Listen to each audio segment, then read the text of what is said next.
Hello guys. I decided to make another video on how runner's dystonia has changed me as a runner.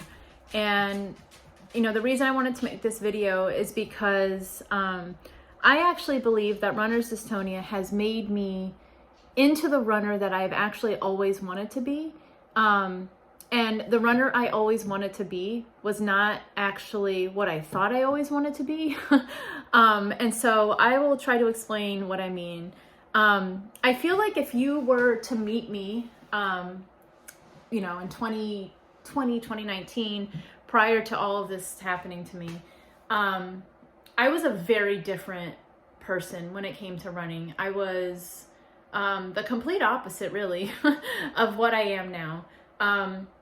I raced only, if I felt worthy of racing, like if I was in good enough shape, and every race had, some time goal where if I did not achieve that goal, then that race was a terrible race, despite how I actually ran the race. If I didn't run whatever the time was I had set for myself for that particular event, it would be deemed a failure.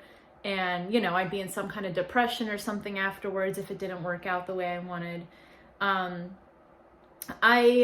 Especially towards the beginning of the dystonia, like right before that happened, I feel like I viewed almost every race I did with intense anxiety and almost dread sometimes, just because of the pressure that I put on myself to reach a certain performance level. It was very all or nothing. If it isn't exactly what I wanted to achieve, then it was garbage, And it made me really not enjoy racing very much. I mean, I still loved running and all that kind of stuff, but when it came to racing, I don't know, there were multiple times in my running career prior to all this where I had been training for a race and it got to a point where I just had so much anxiety over the race that I literally just didn't want to do it anymore and wouldn't go.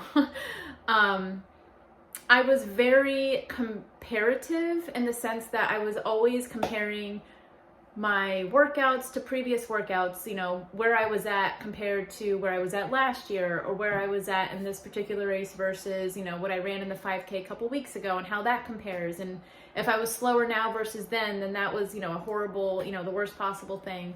And I cared very much what others thought. So I feel like if I was running a race where somebody was in that race that I have run against or someone that I know, that put another layer of pressure on it, even though now I realize no one cares really.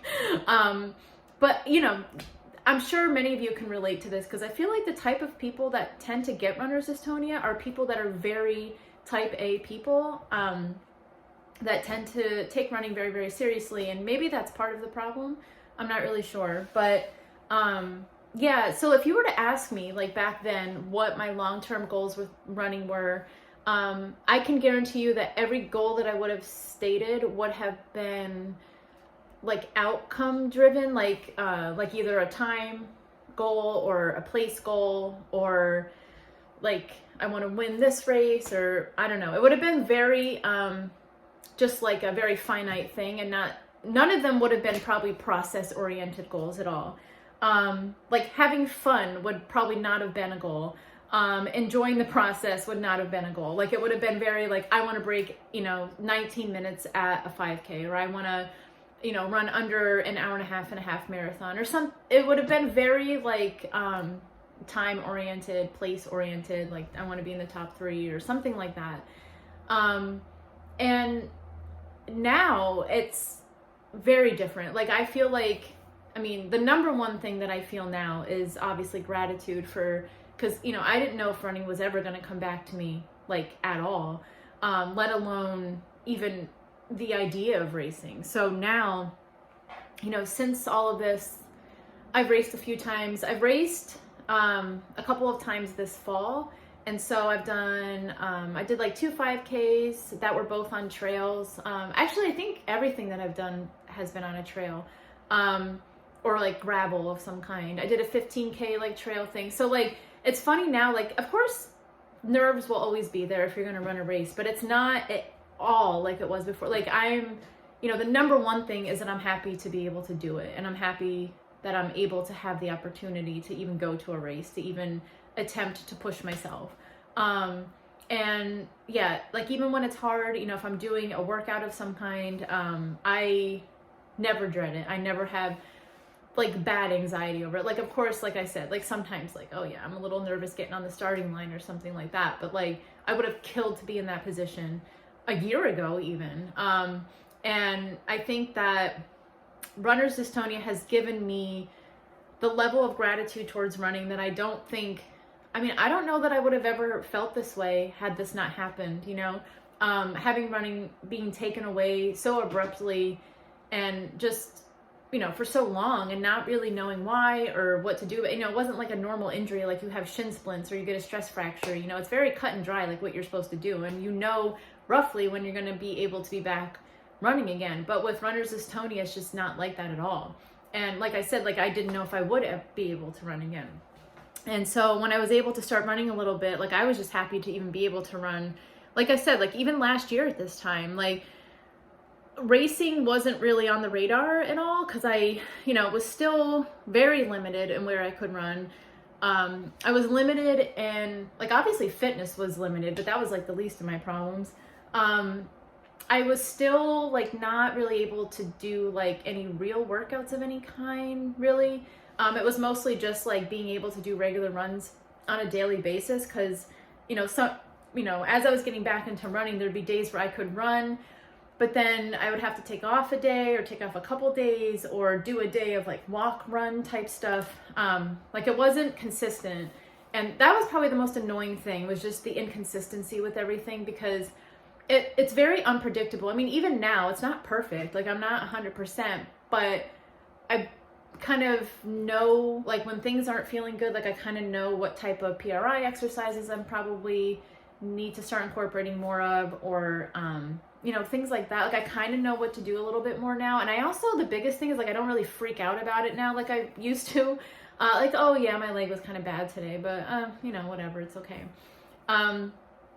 So I think like, I don't know, like runner's dystonia has just changed my perspective on running so much. Like it's really like night and day. Like I'm a completely different person, and I take every run or every chance to race as a gift, because truly it is. And I think it's kind of screwed up in some ways that it took having to go through that to come to this point in my running career.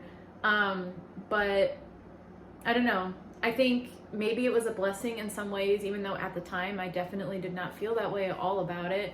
But if you're in that point now, like if you're in, you know, the lowest of lows with everything, I mean, it can get better. And I think that I had wished so much that somebody said that to me, because I feel like I was in the deepest depression. Like literally it was bad. Like I really thought running was over for me, and I just could not like figure out how I was going to live the rest of my life just knowing that I could never run again.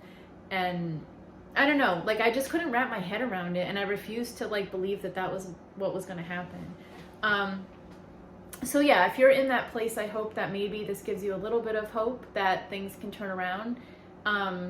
And for me, like I said, you know, postural restoration really helped me.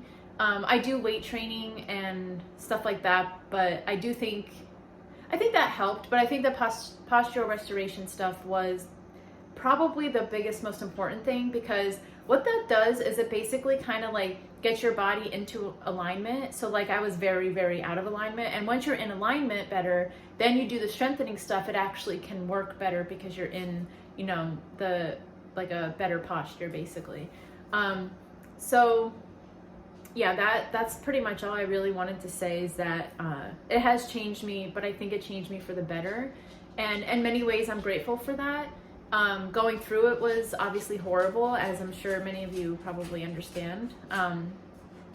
But I don't want it to be for nothing. So that's kind of why I'm making these videos, to kind of just help other people that are maybe going through it and not really sure where to start, or, you know, they're Googling it. Like, I mean, I feel like every single day after I would get done teaching my classes and stuff, it was almost like a second career, the amount of time that I spent like researching this stuff. And there's just not a lot out there, as I'm sure many of you probably know. So, so I hope this video helps somebody. And obviously, if you have any direct questions that you're curious about, feel free to ask those questions. I usually try to get back to everybody that comments or asks questions. I really appreciate it. And I hope you enjoy the rest of your day. Thank you.